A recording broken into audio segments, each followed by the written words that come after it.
Hey guys, I'm Dov, and today I'm back with more Total War Warhammer 2 online action. Today we're here with Tehenowin, the Prophet himself, here with more early access action for the Prophet and the Warlock. Hopefully you guys have been enjoying the deluge of content. We're going to keep it going because I've got lots and lots of battles to show. So yeah, we're looking at something like 4 videos a day over the next few days. Something like that. But anyway, Tehenowin up on his Engine of the Gods here. We're going to be taking on Gojira's Greenskins. So let's quickly go through what the Engine of the Gods gives you. It's got a few abilities here. Arcane Configuration gives you additional power recharge rate. Always great to have. Of course, Tehenowin also has Frenzy up on his Stegadon, so that's extra spooky. Being a Stegadon, it's got heavy armor-piercing anti-infantry as well as very heavy armor. It's also got this Portent of Warding, plus 5% damage resistance in an area of effect. Of course, it also affects Tehenowin himself. He's also got this Orbital Bombardment, Burning Alignment. You guys have probably seen this before. Very flashy, very cool effect. Transformation of Kadon, Flock of Doom. He's also carrying the Wild Heart Lore attribute, Stand Your Ground, and Arcane Conduit. So, definitely going to be getting a lot of Winds of Magic out of this guy. And, of course, Fear and Terror and all that jazz. For the rest of the army, we got a front line of Skink Cohort, second line of Red Crest with the Armor Piercing, Poison, including the Cohort of Sotek, a Rev Crystal. Over here, we've got 3 units of Skink Skirmishers and some Salamanders. The Ancient Salamander has this flammable effect that gives minus speed and additional weakness to fire. Running them with 2 Salamander Hunting Packs. These guys are anti-large, Armor Piercing, again, fire damage, obviously. So yeah, we're going to be moving up on the Greenskins flank here. They've got a very heavy force. Orc Boar Biggins, Savage Orc Boar Boys, Black Orcs through the center, led by Skarsnik and a Night Goblin Shaman, Hammer of Gork, and some archers as well. Right off the bat, we're going to be using the Sally and her babies here, to go after the Ragnarok Queen initially, and then we're going to go after the Orc Boar Boy Biggins next. And yeah, they're going to take some heavy damage here. Over half the unit gets obliterated pretty much within about 1 volley. And of course, Sally causes terror. You can see the summoned Spiderling hatchlings also have leadership here, and they also have the timer effect, of course. They are going to not do a whole lot because the Salamanders all have very heavy armor. Meanwhile, on the front line, these Skinks are going to get absolutely destroyed by these Savage Boys here. Tehenowin's trying to move in for support. We've also got a second layer of these Red Crests moving in here. You can see they managed to bop the head off that guy. And we're also going to use the Orbital Bombardment here. Unfortunately, it is pretty easy to dodge and quite obvious that it's going off. It is going to hit a couple of those Black Orcs, but quite a few of them dodge. I try and push some of them through the area of effect with Tehenowin himself. We're also going to get the Manticore summon coming. And you can see that Vindictive Glare, only a couple missiles made contact, but it did very negligible damage. I want to say they nerfed Vindictive Glare, but Red Crest getting into Black Orcs over here. Meanwhile, on the low ground, the Salamanders are pushing through very heavily, just seeing off all the summons as they come, and also destroying the Greenskins mobile units as well. Meanwhile, good old Gary, the Rev Crystal, good old reliable Gary, is moving in here, using his anti-infantry and terror to help see off those Savage Orcs. And all of a sudden, those Red Crests, with some support, they can do decently. They're maybe not the best in a head-up engagement, but they definitely, you know, with support of especially something like this Rev Crystal here, can do some work. So, Orc Air Boys standing in the pocket, getting some shots in here, but the Orc line starting to crumble a little bit. You can see just getting overwhelmed by numbers here. These Black Orcs, although again, they would win straight up against the Red Crests. There's just too many Red Crests to deal with. Tehenowin himself is providing some damage as well. He is taking some hits. He's taking quite a few hits from Skarsnik and the Ragnarok Queen, but still able to stand around, get some heals from the good old Rev Crystal. You can see if we take kind of an overarching look, we've seen off quite a few units over on this side, just pushing up on the open ground very heavily. We are going to do some friendly fire, quite literally, here to Tehenowin, but hopefully most of the missiles will land on the Ragnarok Queen, do some good damage to her. You know, of course, I can also still heal Tehenowin, so that should be just fine. We've got our second Manticore summon up. The first one, you can see, just barely degenerated there, so I'm keeping one after the other rather than trying to get them both up at the same time. And yeah, just fire pouring in on the Ragnarok Queen. She gets side charged by the Manticore there, and just all of the Salamanders pouring in fire. That's going to be too much for the old Arachnarok Queen, so she's going to get out of there. Savages getting kind of surrounded by Skinks at this point. Obviously, they'll provide good DPS, but the Overwatch fire from the Skink Skirmishers kind of whittling away at the flanks there a little bit. We can also start to move in with Tehenuin. And, yeah, the Black Orcs, I mean, obviously, Salamanders are more meant against anti-large, but the armor-piercing damage still is totally applicable to a heavy infantry unit like Black Orcs. So as these Red Crests are in here doing their thing, they're going to help chase off some of these Black Orcs, and pursuing, routing armored units is probably one of the best situations for Red Crests. But, yeah, Orc Biggin's going to try and get in here. There's still some Night Goblin Archers as well. The other Biggins, as soon as they try and get close, just get absolutely roasted by those Salamanders. So this is probably the best game that I've seen or played with Salamanders. Definitely very effective at taking out these Orc Biggins. I do think that they're, potentially a little bit vulnerable against more proper heavy cavalry factions, but I do think against factions that can't really bring good traditional heavy cavalry that you're going to be at a pretty good advantage with them. I definitely like using them, with the Ancient Salamander combined with the Salamander hunting pack, and it'd be interesting to see like a 2v2 scenario if you brought quite a few of these and use them to combo with something like the Empire. Take a heavy fire-based Empire build with Luminarchs, Fire Wizard and all that jazz, and Banners of Eternal Flame and so on. Just really try and spread the fire damage all around. If you could have some fun that way, maybe make a nice themed build. But regardless, we'll play to Gojira. Big thanks to him for playing that one. You can see the kill numbers on the Greenskins infantry. Very impressive. They just mowed through Skinks.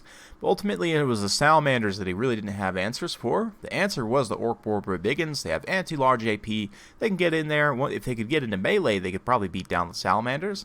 But they just couldn't even get close. I mean, just the overwhelming volume of fire there was overwhelming. So, a little bit redundant. But yeah, Rev Crystal providing some good heals. Tehenuin did take a lot of damage, but that was kind of the point, was for him to just tank all of the Greenskins DPS in the center and continue to get heals from the Rev Crystal and just kind of sustain in that way. Ended up working out quite well. He was a big distraction and ended up racking up 46 kills himself, as well as, of course, summoning those 2 Manticores. So let's go ahead and move on to one more replay featuring the BOYZ. This time they're going to be taking on Skaven, so Black Iron Greenskins, once again led by Skarsnik, this time with a Goblin Big Boss and an Orc Shaman.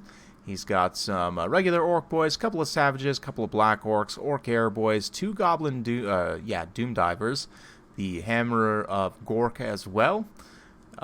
Some mangy Marauders, and regular Wolf Riders. For my build, I've got Ikit Claw up on his Doom Wheel. Where's he at? Over on this flank. 5 Skaven Slaves. We've got the Regiment of Renown Doom Wheel, Rattling Gunners, Clan Rat Spears, and regular Clan Rats. We've got 2 Doom Flayers. These guys are going to be great against Greenskins Infantry. We've got a Plague Priest and Ikit's Zap Zap, of course, because plus 10 ability recharge means no Wah. And right off the bat, we're going to be opening up shots on the Mangy Marauders. They do, obviously heavy armor-piercing missile damage. I don't want them going after, say, like Ikit, which looks like exactly what they're going after. So we're going to continue to unleash fire there. In addition to that, a lot of these units are sort of out of range and on this reverse slope here, so I'm not sure. I could probably still get a beat on Skarsnik right now if I wanted to. But regardless, we're just going to continue dropping some shots, see if we can't push off these Mangy Marauders, because right now they're kind of mistargeting the Skaven Slaves a little bit, but eventually they are going to start targeting. You can see they do get a couple shots on Ikit Claw. It doesn't do a whole lot of damage, but yeah, they are a danger to Ikit Claw, so I definitely want to try and see them off. Now that they've retreated a little bit, I can start focusing on Skarsnik. Again, anytime that he gets hit by this, it will give an additional ability recharge, so we want to just prevent him from using Wah as much as possible.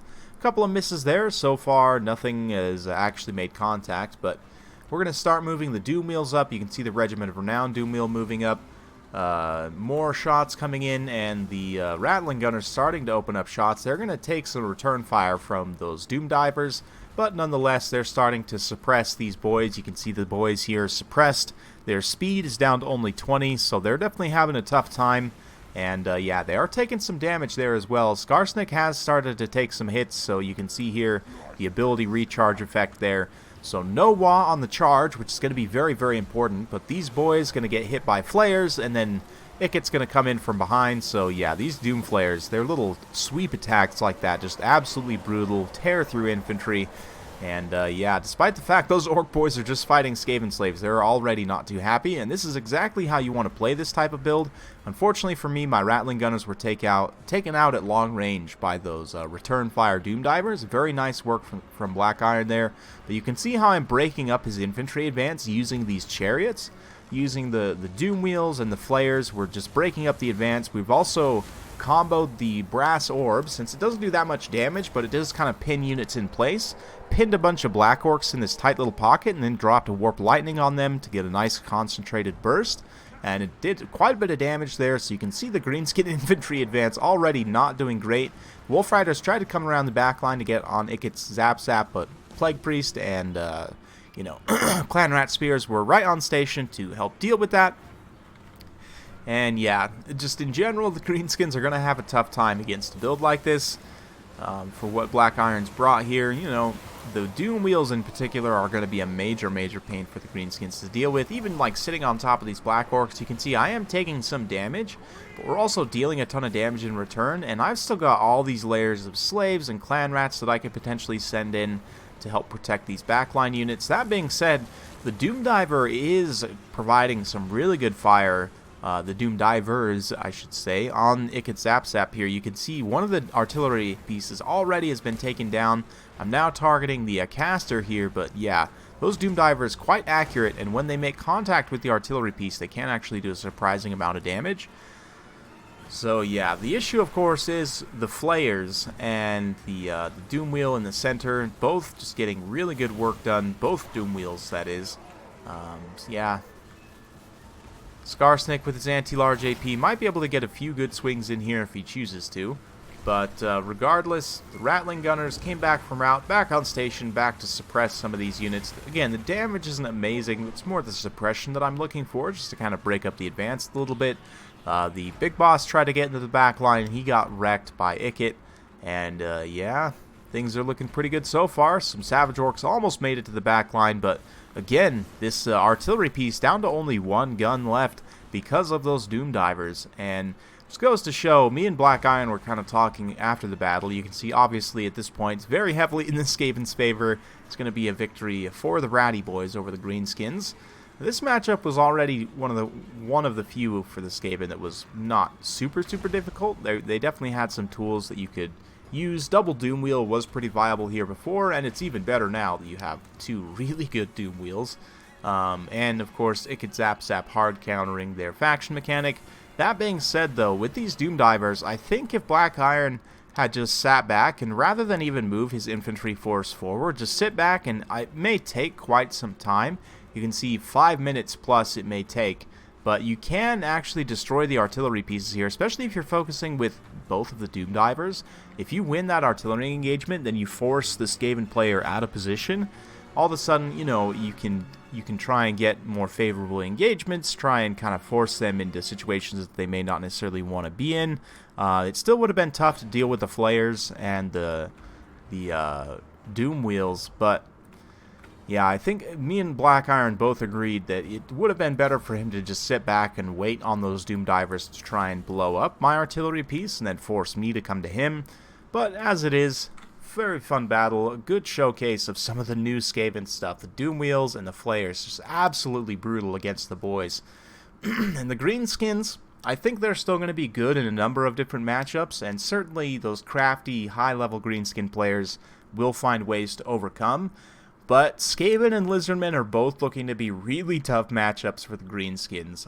Both of them just got a number of new tools that are generally tough for the Greenskins to deal with, and the fact that Vindictive Glare got nerfed somewhat is not as good against armored units means it's not going to be as good against, you know, the big dinos, the big armored dinos, and your Doom Wheels as well. So Greenskins are probably going to be in a pretty tough place this next patch. We'll kind of have to wait and see.